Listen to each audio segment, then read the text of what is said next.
We have this wonderful initiative, the Health and Wellness Initiative, that we've been working with all this calendar year. You can go to our website, the website's listed on this slide, and you can find all sorts of helpful information for health and wellness and opportunities to increase your health and wellness and contributions that are there to help you do that. And it's health and wellness physically, emotionally, mentally, spiritually, in every way. And so I am bringing a series here. This is part 2 of a series about spiritual health. What are the highest heights of spiritual health? And so last week we talked about healthy mind, and we talked about the concept of capital M mind, meaning God. We believe that God is the expression of the universe that is in everything and every person, and its mind is the mind that created all that is. And then we talked about our mind and keeping our mind, our human experience of our own mind, healthy, and the co-creative nature that we live in at all times with that mind. The opportunity to use that mind to create the life we would like to live and to be more conscientious about it. Today I want to talk about a healthy heart. And I'm not, bless you, I'm not just talking about the physical heart. I'm talking about that heart, that caring, loving heart. That heart that exists as the heart of the divine in, through, and as all of us, but also our own experience and expression of it. And so part of the heartful thing we do here in our service each time something like this happens is we get to spend a moment of gratitude, sometimes for a beloved one who has passed into the next life experience. And so I want to first of all invite us into a heartful expression. We have a member named Wendy Henry who passed away recently, and we want, her picture is coming up, we want to acknowledge Wendy and give thanks for her and her longtime love, married in spirit, Floyd Nordstrom, who usually sits over here. Are you here, Floyd? Hi, Floyd. Thank you for being here, and thank you for allowing us to acknowledge Wendy today. We want to surround and embrace him with love, and as a community, just send love to Wendy in her next life expression. What a blessing she's been. And that's part of the experience of life, isn't it? It's the whole spectrum of love. And we're going to talk about that today as we surrender Wendy into her next life. That we care and therefore we grieve. We love and therefore we grieve.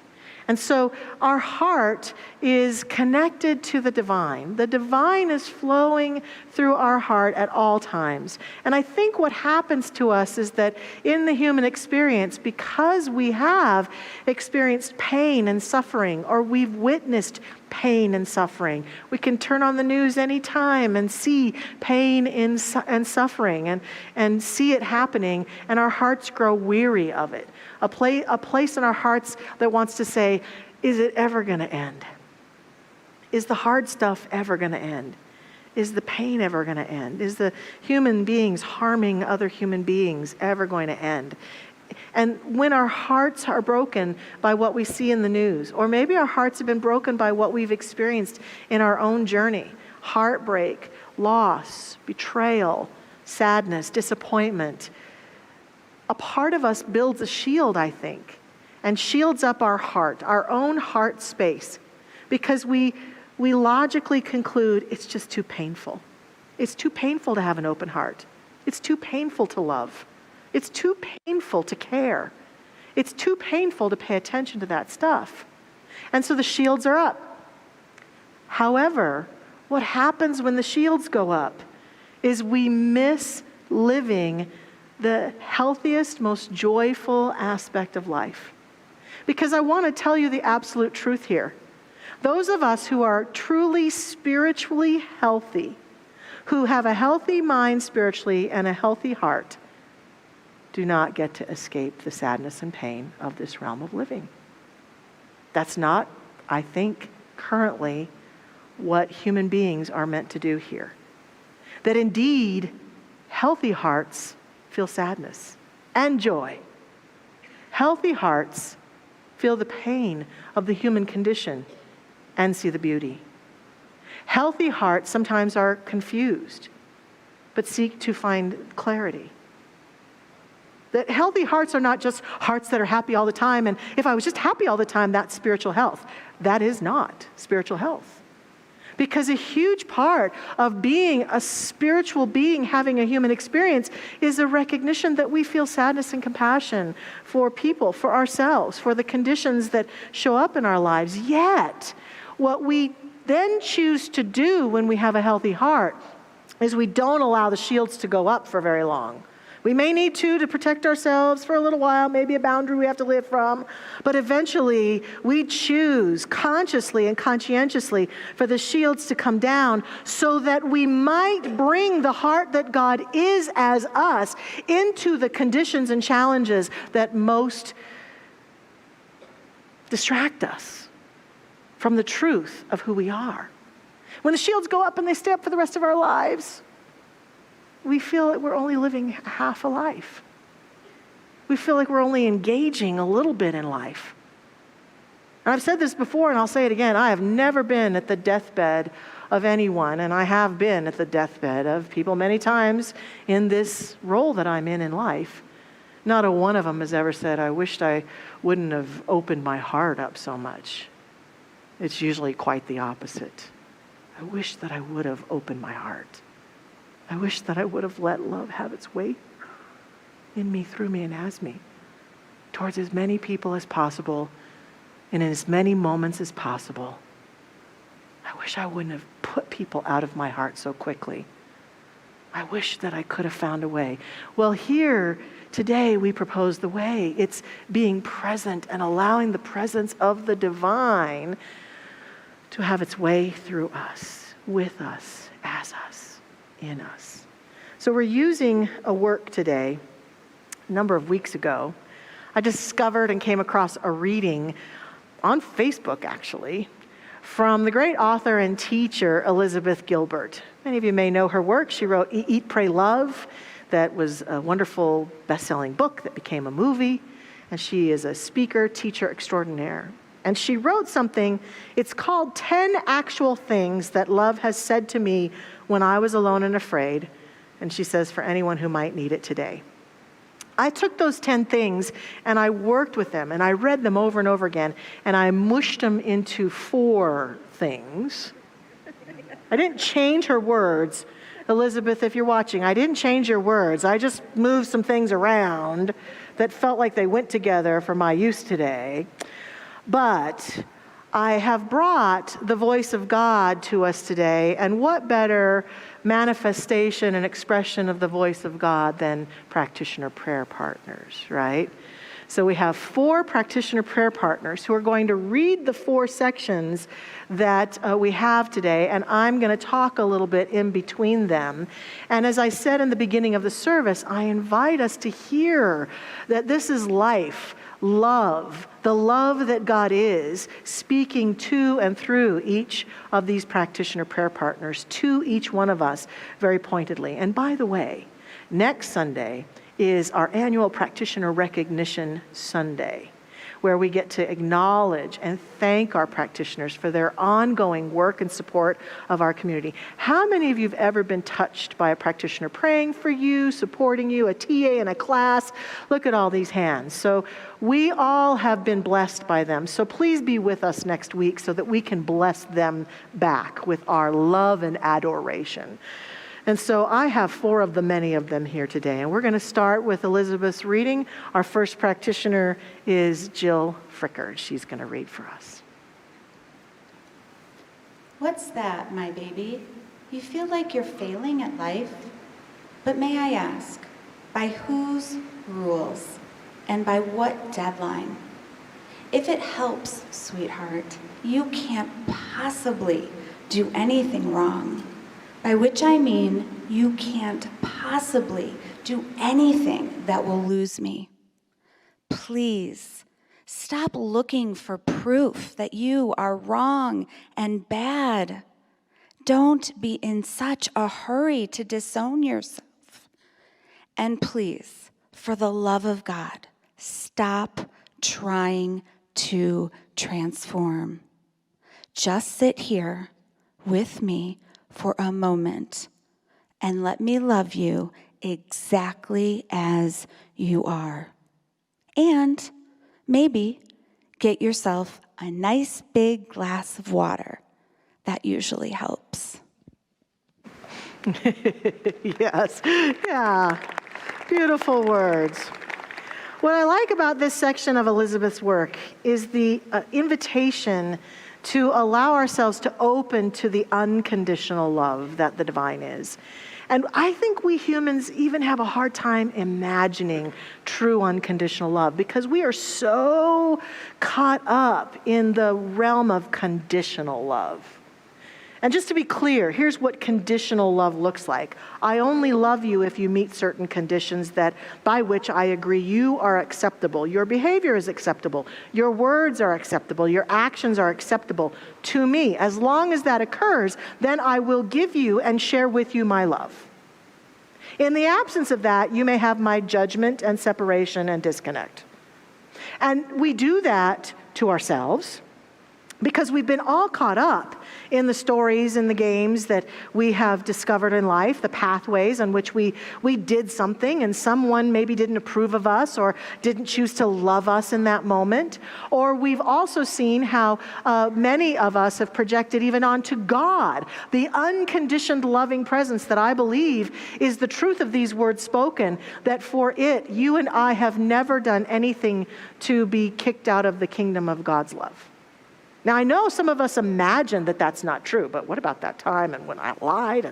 And so we've created often a mental equivalent of God that says God only accepts people who do X, Y, and Z. Or you only get to heaven if you do this, otherwise you go to hell. Or you only get approved of by the universe if you do this. And even in our teaching, we have to be careful of this. We claim and proclaim to teach an unconditioned God, but how many of us, when something goes wrong, says, well, I guess it's because I have bad consciousness and God just doesn't want to give that thing to me. Whereas if I have good consciousness, I'll get what I want. So we still are tempted to play that game of reward and punishment, even in a teaching that constantly wants to remind us, look, God's love is unconditional. For the power and the presence that exists in this universe, it simply is. And what this and all great teachers and all great teachings throughout the universe have said to us for ages is just get present to it. You're going to hear that in Elizabeth's writing over and over again. Just stop and get present to it. Just feel it, because we're so busy running those games of what we can do and what we can't do and who approves of us and who doesn't approve of us and what's okay and what's not okay and who's going to love us and who's not loving us right now. And I don't think they like us. I don't think they approve of us. That we are missing I am loved. I am loved. I am loved by the divine. I really enjoyed the book, The Shack, and then the movie also, and I've used examples from it many times. And in the movie, one of the things that I love best is that the main character goes to a place where he's present to God. And God shows up for the first time to him as a beautiful, wise, loving, sassy black woman played by Octavia Spencer. That's the best mental equivalent of God I've seen in a long time. I loved Octavia Spencer as God. And she says to him, I am manifesting to you in the way that will serve you most right now. This is part of what I'm inviting us to take a look at in our lives. What if that which God is manifesting to you and to me exactly in the form that you or I need it right then and there? Sometimes it looks like a challenging situation or a challenging person. Sometimes it looks like love, your kids. Sometimes it looks like a jerk driving badly on the road, right? But I remember, and then later on in the movie, God appears to the main character as a very wise Navajo man who's leading him on a quest. And so I believe that God shows up in that way. And secondly, I loved in this book how whenever, and in the movie, whenever Octavia Spencer, God, would speak about someone, she would say, I'm exceedingly fond of them. And so often I take that on. And I feel that for myself as I go within and feel that love that God is. Could I be present to the voice of the divine saying, I am exceedingly fond of you? What if I felt that and allowed that more often? Who could I be? How might I walk through my life and be in my relationships and deal with the things I deal with every day if I knew that the divine presence is exceedingly fond of me? How might all of us be if we listened for that? I think that's the invitation here, to allow ourselves, to return ourselves to ourselves, to the love that God is as us. Our next part of the reading is going to be shared by practitioner Larry Cattell. You don't need to show compassion or patience to the world right now. Why would I force that on you when you don't actually feel it? You don't even need to be grateful right now. I love you so much. I will never ask you to do anything you can't do. Just sit here with me and know that you are loved, and let that be all we do right now. Can you find the courage, the curiosity to live one breath at a time? Can you breathe into this very moment right now? Because right now is the only place I will ever be able to find you. So meet me halfway, dear one, by taking the next breath. So, yes, Larry, thank you. As we take the next breath, I see this part of the reading as that continued invitation to get present. I find it fascinating and curious that in our world right now, whether it's in spiritual communities, meditation communities, corporate communities, and businesses, people are obsessed with practicing mindfulness. And I personally think it's because we are desperate to get present to this love that we know is at the core of us. And there's something in us that knows that all this running around not being present to us is not serving us. And so mindfulness has become quite a practice, an opportunity to just get in the present moment and to let go of being that thing that people talk about, the human doing, and be a human being. And the nice thing about mindfulness is we can do it at any moment of our lives. A huge part of it is just exactly as this says, taking a deep breath and just being, focusing in on my heart space right now, on the heart energy that's expressing through me. Just taking a deep breath and noticing what I'm noticing. Just taking a deep breath and being present to the person that I'm in front of right now. And that it's not hard work, it's more surrender work. This past week I was in a workshop that my mother was teaching, and we were exploring qualities about our personality and ourselves, and I got really caught up in the word striving and noticed how much lately I have been striving to get things done, striving to be where I'm supposed to be, striving to get it all complete, striving to do this, until I realized that I was even like striving to meditate. Here's me meditating, meditate, striving to get still, striving to be mindful, striving to be, it's like, and it's exhausting. I can't even feel it right now.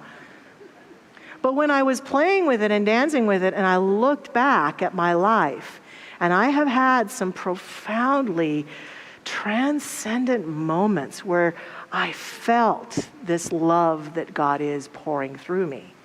What I noticed about those, they didn't ever come from striving. Not a one of them. They came from surrender, allowing, letting, being.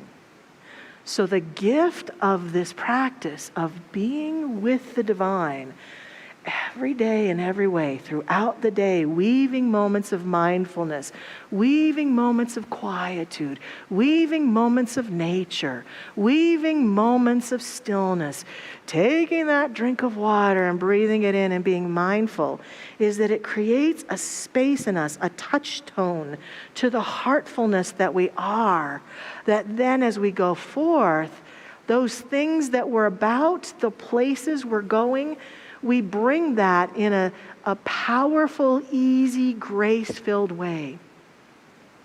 And that there's a flow to our workflow, a flow to our grieving and sadness, a flow to our relationships, a flow to what we see going on without that striving so hard, allowing ourselves to be present. So let's pause in the middle of this talk and do that right now.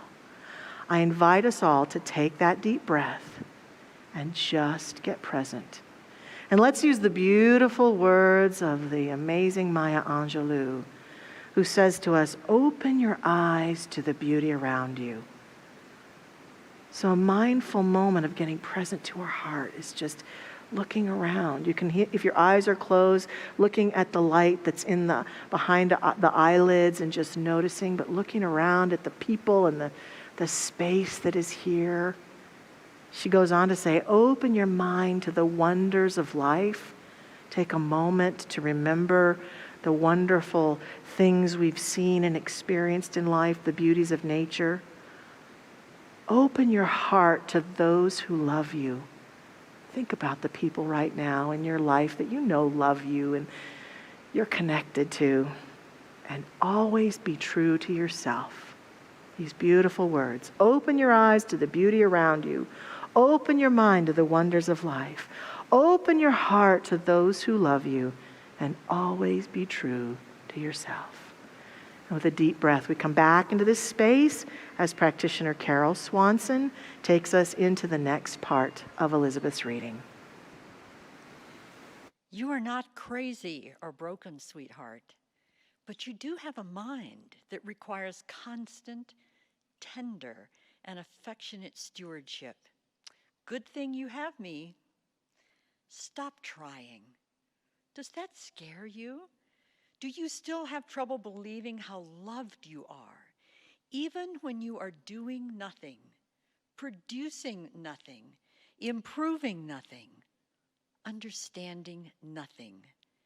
Can you sit quietly with me for a moment and consider the possibilities?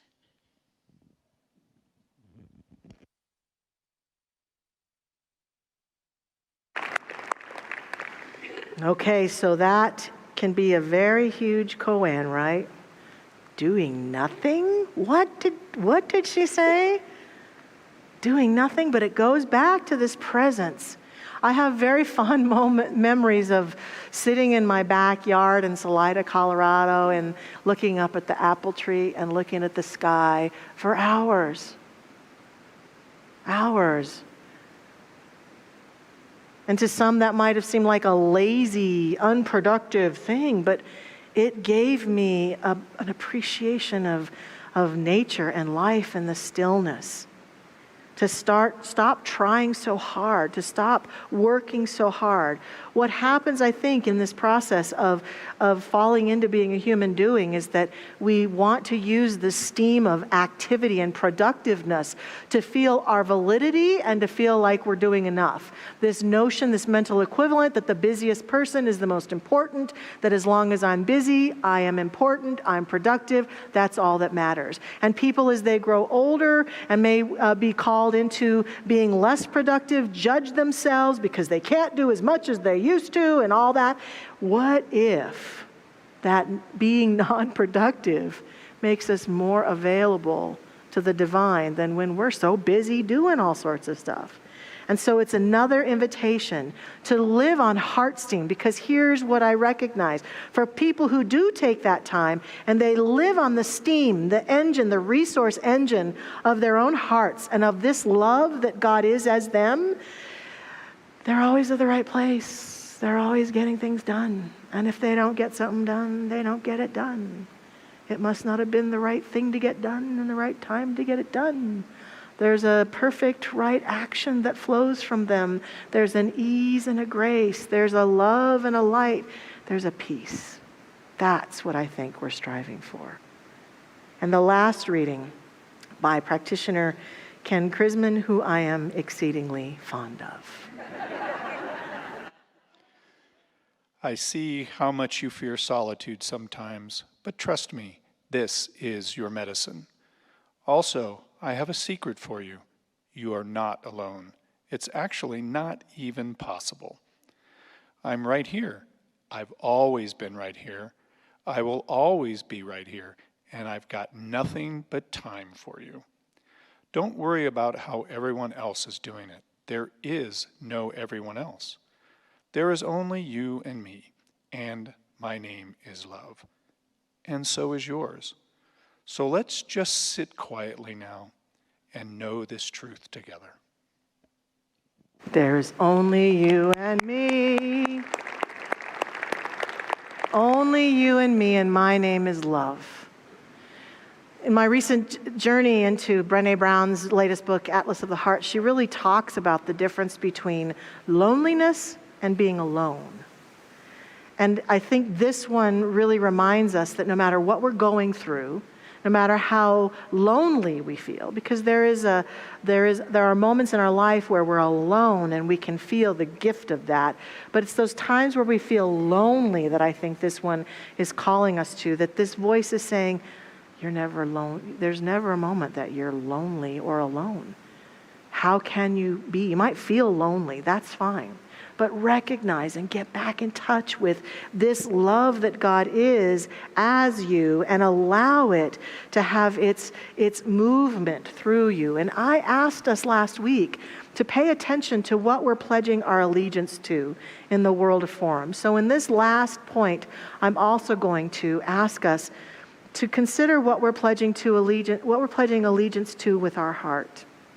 Because a lot of us are finding the temptation to pledge allegiance to separation, to anger, to frustration. I know that there are big problems on this planet, and we have to solve them all. I know it. But here's what I also know. We aren't going to solve them through judgment and anger and separation. We can only solve them when more and more of us access this place of the heart. And what I've been finding that is helpful and comforting to me out of reading this reading and being reminded of this is that I can take the things I'm most concerned about, the people I'm concerned about, worried about, and I can take them into this heart space with me, and that divine presence that loves me gives me wisdom and allows me to feel peace and release and a sense of connectedness, even to the things that I am most sad about, the things that I am feel most disconnected about. Whereas if I'm out here in this stuff all the time, I'm just like a little hamster on that wheel, go, go, go, and exhausting myself. But in this place, when I use that heart steam, I notice that I am profound. This place is activating my nervous system, always in this negative way that doesn't serve me. This place connects me and allows me to feel the flowing energy of my own wisdom and of the truth that love is. Our founder, Ernest Holmes, when he was at the end of his life, it's reported that he talked about how he wished that he would have talked about the love part more. A recognition and acknowledgement that the ability to access this love that the divine is, this love that flows through our heart, this love that is the truth of us, guides us and directs us and provides wisdom and helps us feel more loved all the time. And a person who feels more loved is more loving and wise and profound and can truly make a difference. So I close today with a quote from our founder, Ernest Holmes. You are made perfect in the law when you enter into conscious communion with love. Love is the fulfillment of the law. That is, only through love can the law fulfill itself in your experience, because love harmonizes everything, unifies everything. It gives to everything, flows through everything. You can never make the most perfect use of the law of your life unless the use is motivated by love. I invite us this week to go out into our lives and to feel this love, to tend to our hearts, to hold as an important element of living this week a healthy heart. Not with Cheerios, although if that works for you, that's fine. They can be healthy heart. Apparently, that's what I hear. But a healthy heart from that spiritual opening and awareness. That healthy heart that allows us to feel the presence, to get present, to be mindful, to allow the wisdom that God is, the love that God has, and to feel this week that to God, You are exceedingly beautiful. You are exceedingly precious. You are exceedingly needed on this planet right now. Your heart, my heart, our heart. And so we move into prayer with this intention. And I invite our practitioner prayer partners to stand with us as we pray today, as we take a stand in the heart that is God, to accept and affirm that this power and this presence is the greatest medicine of all, is the healing presence, the healing balm, the light and the love and the wholeness that we've been seeking throughout every relationship, every activity, every moment of our lives. It's been right here all along. And we choose to partake of it. We choose to let the shields down, to step into the heart, to say yes to our own beloved heart, the God that lives within us, that is exceedingly fond of us. For we've been created out of it, from it, as it. We are that which it is. And when we enter into this heartful space, the profound healing and wholeness of that love has its way through us. We let it. We let it. We know that it is the greatest medicine there is. We know that it is the greatest comforter there is. We know that it is the greatest remedy. And we let it be. We let it. We choose it. And with love and light, we surrender this reality, this acceptance as we go forth from this place, living this out in this week ahead with great love and light. We surrender, let it go, and let it be. And so it is.